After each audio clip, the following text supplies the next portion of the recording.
Assalamualaikum dan apa khabar semua? Cikgu mengharapkan semua anak murid cikgu ini berada dalam keadaan yang sihat, gembira di samping keluarga tersayang.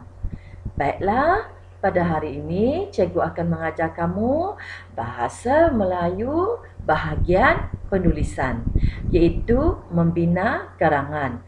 Baik, seperti yang kamu dapat lihat, penulisan dalam bahasa Melayu terbahagi kepada 3 bahagian, iaitu bahagian A, bahagian B dan bahagian C. Baiklah, pada hari ini cikgu akan mengajar kamu penulisan bahagian A. Apa itu penulisan bahagian A? Penulisan bahagian A ialah memindahkan maklumat dari bahan grafik. Apa itu bahan grafik? Bahan grafik ialah seperti gambar, carta, graf, peta dan sebagainya. Baik, bahagian A hanya satu soalan sahaja. Tiada pilihan dan wajib dijawab. Tiada had dalam menulis ayat. Dan ayat yang lengkap serta gramatis dan mempunyai nombor sebelum memulakan ayat itu. Bahagian A, sebelum nak mengarang, nak membina ayat, kamu kena baca dan fahami arahan soalan. Kemudian, bila dah faham soalan, arahan soalan itu, kamu kena teliti gambar yang diberikan.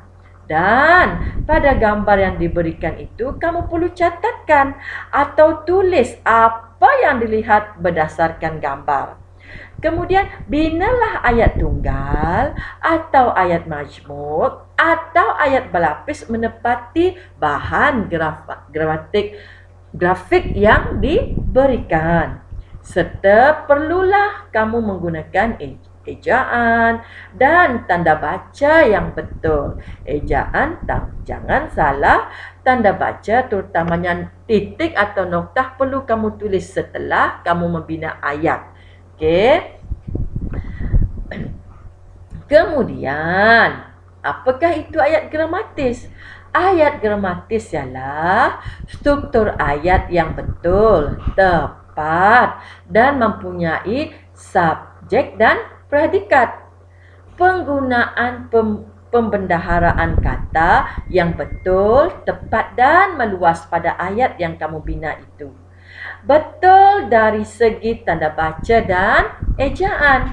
Penggunaan penanda wacana yang sesuai serta menepati kehendak gambar dan arahan. Okey, setelah cikgu menerangkan, cuba kamu lihat pada gambar pertama. Kita baca sama-sama arahannya. Gambar di bawah ini menunjukkan keadaan di sebuah perpustakaan sekolah. Tulis 5 ayat yang lengkap tentang gambar tersebut. Okey, tengok gambar. Gambar ini menunjukkan sekumpulan murid berada di perpustakaan sekolah. Seperti yang cikgu terangkan tadi, kamu kena tulis atau catat apakah aktiviti atau perbuatan yang terdapat dalam gambar ini.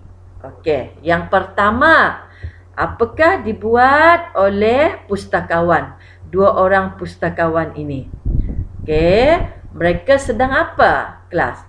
Mereka sedang merekodkan sesuatu di dalam komputer. Kemudian ada seorang murid, boleh beri nama murid Ali ke, Ahmad ke, okey, ataupun Chong ke, sedang mengambil buku daripada rak buku dalam perpustakaan itu. Okey, manakala kawannya pula sedang apa dia bawa? Apa dia buat? Dia sedang hendak meletakkan buku cerita yang dia baca semula ke dalam rak. Okey. Ahmad pula sedang buat apa Ahmad? Ahmad pula sedang membaca senaskah surat khabar dalam perpustakaan sekolah. Manakala Chong Beng pula sedang mengisi maklumat ataupun dia sedang melayari internet di dalam berdekatan dengan Ahmad dalam perpustakaan itu. Manakala Mary pula sedang apa Mary sedang buat? Mary sedang menulis sesuatu ke dalam buku catatannya. Manakala Fatimah pula sedang membaca buku di dalam perpustakaan sekolah. Okey, cikgu telah pun menerangkan beberapa aktiviti seperti tadi, iaitu membaca.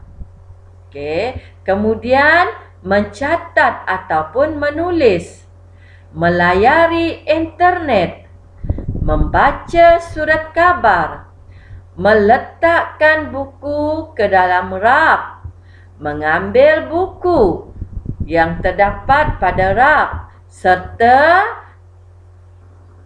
apa yang dua orang pustakawan itu buat? Sedang mencari maklumat menggunakan komputer. Jadi ada berapa aktiviti kelas yang berada di dalam perpustakaan sekolah? 1.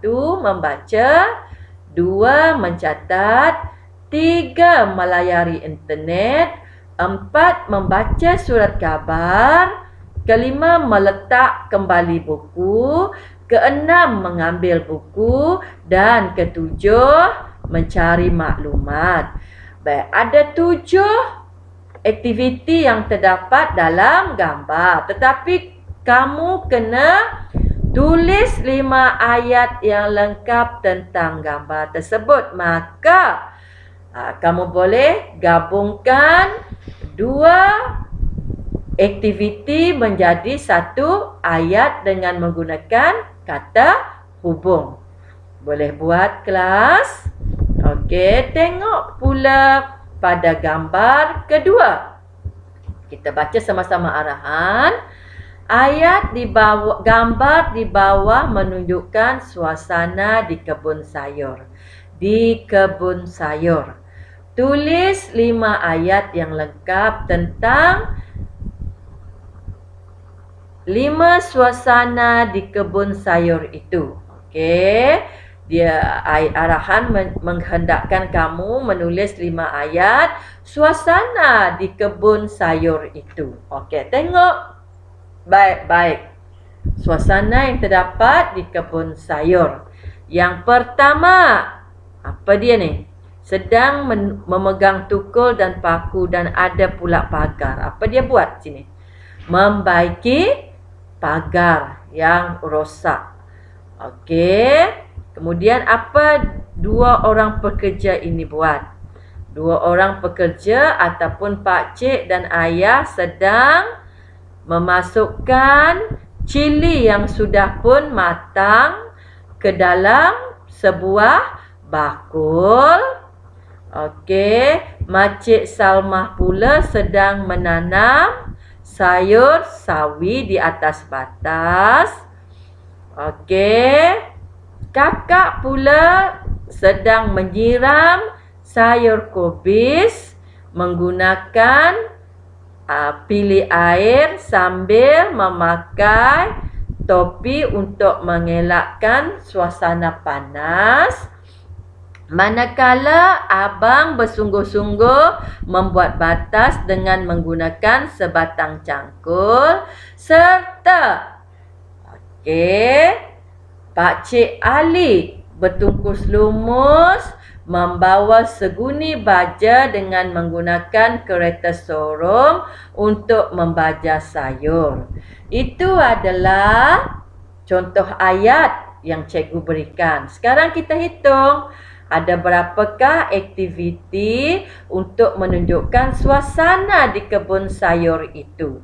Yang pertama, memaku. Okey, membawa baja menggunakan kereta sorong. Mencangkul atau membuat batas menggunakan cangkul. Menyiram sayur. Okey, memindah anak benih ke atas batas, memunggah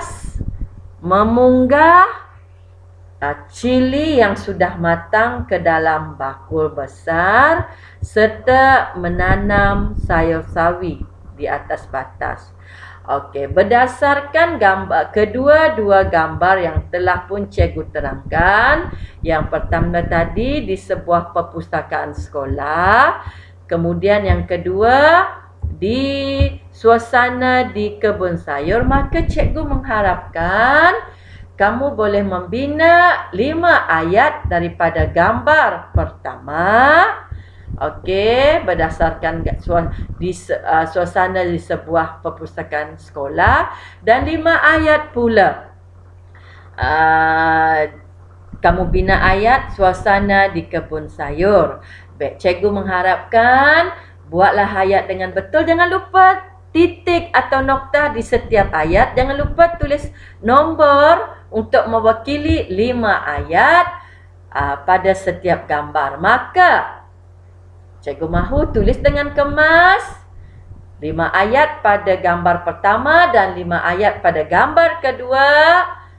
Bolehlah siapkan dengan tulisan kemas, dan jika dah siap, bolehlah hantar ke sekolah kepada cikgu. Okey, ayat-ayat tersebut. Itu saja untuk hari ini. Harapan cikgu kamu buat dengan elok, tulisan kemas dan bersungguh-sungguh belajar. Itu sahaja untuk hari ini. Assalamualaikum dan salam sayang semua.